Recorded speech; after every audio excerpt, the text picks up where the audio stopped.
Hare Krishna. Welcome to religion of সনাতন channel.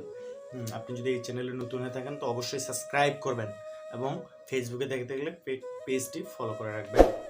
তো এখন আজকে যে বিষয়টি নিয়ে আমরা আলোচনা করব সেটা হচ্ছে যে ভগবান এই পৃথিবীতে কেন আসে, অর্থাৎ পরমেশ্বর ভগবান পৃথিবীতে কেন আসে, আসার প্রয়োজনটা আসলে কি। এই বিষয়ে পরমেশ্বর ভগবান শ্রীকৃষ্ণ শ্রীমদ্ ভগবদ গীতায় কি বলেছেন সেই বিষয়টি নিয়ে আজকে আমরা আলোচনা করব। তো গীতা পাঠের আগে মঙ্গলাচরণ করে নিতে হয়। হ্যাঁ, মঙ্গলের জন্য যে আচরণ, মঙ্গলাচরণ। তো সেই মঙ্গলাচরণ আপনাদের কাছে যদি শ্রীমদ্ ভগবদ গীতা যথাযথ থাকে তো সেখানে 5 নম্বর পেজে সুন্দর করে দেওয়া রয়েছে। হ্যাঁ, মুখবন্ধ, সেগুলো আমরা উচ্চারণ করতে পারি। যেমন দেওয়া রয়েছে ও অজ্ঞান তিমিরান্ধস্য জ্ঞানাঞ্জন শলাকয়া চক্ষুরম মিলিতম যেন তস্মৈ শ্রী গুরুবে নমঃ। শ্রী চৈতন্য মনাভীষ্টং স্থাপিতং যেন ভূতলে স্বয়ং রূপম কদাময়ং দদাতি স পদান্তিকম। বন্দেহম শ্রীগুরু শ্রীযুতপদকমলং শ্রীগুরুরূপং বৈষ্ণবাঞ্চং শ্রীরূপং সগ্রজাতং সগরঘুণাথান্বিতং তং সজীবম সাদ্বৈতং সাবধূতং পরিজনসহিতং কৃষ্ণ চৈতন্য দেবং শ্রীরাধা কৃষ্ণ পাদন সহন ললিতা শ্রীবিশাখানিতাং চ। হে কৃষ্ণ করুণা সিন্ধু দীনবন্ধু জগৎপথে গোপেশ গোপিকাকান্ত রাধাকান্ত নমস্তুতে। তপ্ত কাঞ্চন গৌরাঙ্গী রাধে বৃন্দাবনেশ্বরী বৃষভানুসুতে দেবী প্রণমামি হরি প্রিয়ে।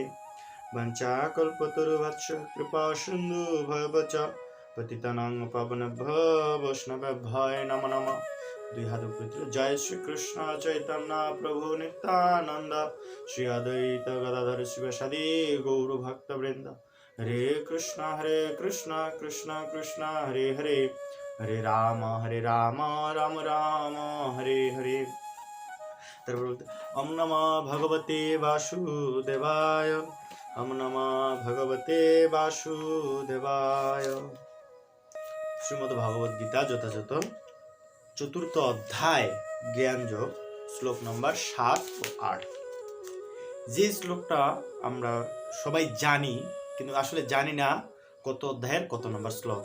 সেই শ্লোকগুলো কি? যদা যদা হি ধর্মস্য গ্লানির্ভবতি ভারত অভ্যুত্থানম ধর্মস্য তদাত্মনম সৃজামহম। এটা হচ্ছে একটা শ্লোক শ্রীমদ্ ভগবদ গীতার জ্ঞান যোগের 4th অধ্যায় 7 নম্বর শ্লোক। এর অনুবাদটা হচ্ছে কি? হে ভারত, যখনই ধর্মের অধপতন হয় এবং অধর্মের অভ্যুত্থান হয় তখন আমি নিজেকে প্রকাশ করে অবতীর্ণ হই। অর্থাৎ পরমেশ্বর ভগবান শ্রীকৃষ্ণ অর্জুনকে বলতেছে যখন কি ধর্মের অধপতন হয় এবং অধর্মের সৃষ্টি হচ্ছে তখন ভগবান নিজেকে প্রকাশ করে।